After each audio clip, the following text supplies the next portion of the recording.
తెలుగువారి స్వీట్ అండి కొబ్బరి లౌజు. ఎలా చేయాలో చూసేద్దామా? 1 కప్పు బెల్లం వేసుకొని 1/2 కప్పు నీళ్ళు వేసుకొని స్టవ్ మీద పెట్టుకొని కరిగించుకున్నాము. ఇప్పుడు అదే వేరే నాస్టిక్ పెన్నం తీసుకొని నేను 4 స్పూన్స్ నెయ్యి వేసుకొని పెట్టుకున్నానండి. కొబ్బరి అనేది మిక్సీ పెట్టి వేసుకొని పెట్టుకున్నాను.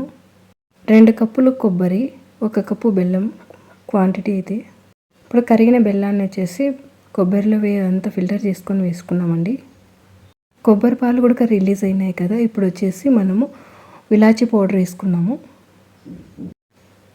ఎర్రగా దోరగా ఎగిపోయింది కదండి. ఇప్పుడు నెయ్యి అప్లై చేసుకొని ప్లేట్కి అంతా పెట్టేసుకున్నాను. ఈ బ్యాటర్ అంతా వచ్చేసి ప్లేట్లో వేసేసుకొని ఈవెన్గా స్ప్రెడ్ చేసుకుంటున్నానండి. కొబ్బరి తురుము కూడా వేసి గిన్నెతో స్ప్రెడ్ చేసుకుంటున్నాను. గిన్నెకు నెయ్యి అప్లై చేసుకోవడం వల్ల అంటుకోదు. వేడి మీదనే ఇట్లా ఘాట్లు పెట్టేసుకుంటే మళ్ళీ ఈజీగా ఊడొస్తాయండి. ఈ స్వీట్ అనేది నోట్లో వేసుకుంటే ఇట్లే కరిగిపోతుందండి. చాలా టేస్టీగా ఉంది.